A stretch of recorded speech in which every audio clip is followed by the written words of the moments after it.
বাঙালি খানায় সবাইকে স্বাগত জানাই। আপনারা তো অনেকভাবে ইলিশ মাছ ভাপা রান্না করেছেন, একবার আমার মতন করে সহজ পদ্ধতিতে আপনিও শিখে নিতে পারবেন ছোট ছোট টিপস সহ। তবে আজকে আমি এখানে কিভাবে ইলিশ মাছ ভাপা করলাম এত তেল মশলা কম দিয়ে, চলুন সেটা একবার দেখে নিয়ে যাক ভিডিওর মাধ্যমে। আশা করছি আজকের ভিডিওটি ভালো লাগবে। সকল বন্ধুদের কাছে অনুরোধ করছি সম্পূর্ণ ভিডিওটি দেখার। তবে এতটাই সুস্বাদু হয়েছিল খেতে, আপনি একবার রান্না করলে বারবার রান্না করবেন।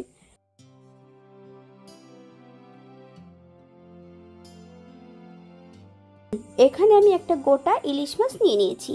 তবে ইলিশ মাছটা কিন্তু ফ্রিজে রাখা ছিল। একটা গামলার মধ্যে বেশ কিছুটা জল রেখে মাছটার বরফটা কাটিয়ে নিতে হবে। তবে এই জলের গামলার মধ্যেই কিন্তু আমি মাছের আঁশটা ছাড়িয়ে নেব। তবে মাছের আঁশগুলো কিন্তু ছিটকাবে না।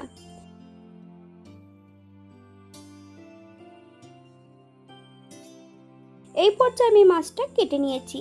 এখানে আমি মাছের সব অংশটাই রান্না করব, শুধু মাথার অংশটা বাদ দিয়ে।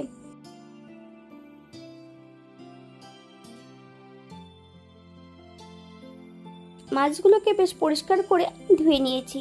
বাঙালি রান্না ঘরোয়া উপকরণ দিয়ে। আপনাদের যদি রান্নাগুলো পছন্দ হয় তাহলে চ্যানেলটি সাবস্ক্রাইব করে দিয়ে পাশে থাকবেন। পাশে থাকা বেলটি বাজিয়ে দেবেন, নইলে নিত্য নতুন রান্নার নোটিফিকেশন পাবেন না। আমার এই চ্যানেলে বিভিন্ন ধরনের আমিষ নিরামিষ রেসিপি দেওয়া আছে। আপনাদের যদি পছন্দ হয় তাহলে চ্যানেলটি ঘুরে একবার দেখে নেবেন। হাফ চামচ হলুদ গুঁড়ো, হাফ চামচ লবণ, আপনার স্বাদ অনুসারে লবণটা অ্যাড করবেন। 1 চামচ জিরে বাটা ও কাঁচা লঙ্কা বাটা, 1 চামচ কাঁচা সর্ষের তেল,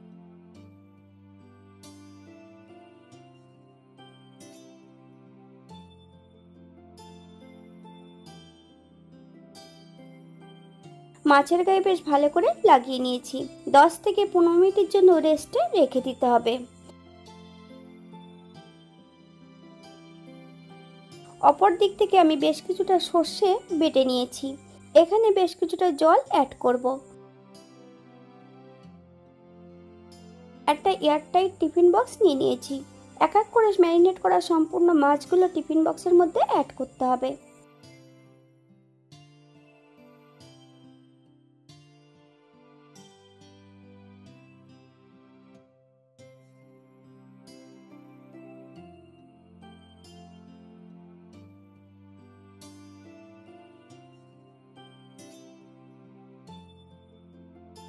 এই পর্যায়ে আমি অ্যাড করব সম্পূর্ণ সর্ষে ধোয়া জল, বেশ কিছুটা কাঁচা লঙ্কা। আপনারা যদি পছন্দ করেন তাহলে পরিমাণে বাড়িয়ে দিতে পারেন।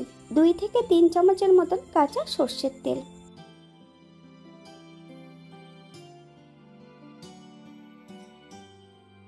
একটা পাত্রে বেশ কিছুটা জল অ্যাড করেছি। একটা স্ট্যান্ড অ্যাড করব। টিফিন বক্সটা অ্যাড করে দেব। 10 থেকে 20 মিনিটের মতন মিডিয়াম আঁচে রান্না করে নিতে হবে। 20 মিনিট পর গ্যাসের ফ্লেমটা আমি অফ করে দিয়েছি। যতক্ষণ এয়ার থাকবে ততক্ষণ কিন্তু টিফিন বক্সটা খুলবে না। একটু ঠান্ডা করে তারপরে আপনাদের আমি এটা দেখাবো।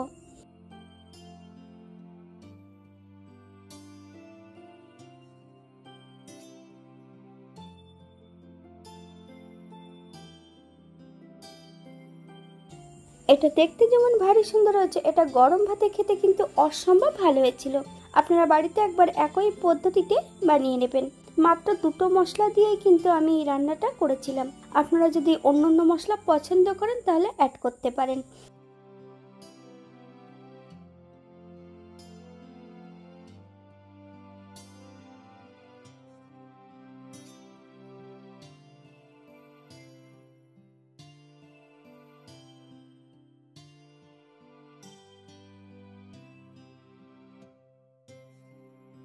আজকের ভিডিওটি এই পর্যন্ত। সবাই সুস্থ থাকবেন, ভালো থাকবেন। অন্যদিন নতুন রেসিপি নিয়ে আপনাদের সামনে আবার আমি হাজির হব। নতুন ও পুরনো সকল বন্ধুদের অসংখ্য ধন্যবাদ ভিডিওটি দেখার জন্য। হাতে যদি সময় থাকে তাহলে একটা লাইক, কমেন্ট, শেয়ার করবেন।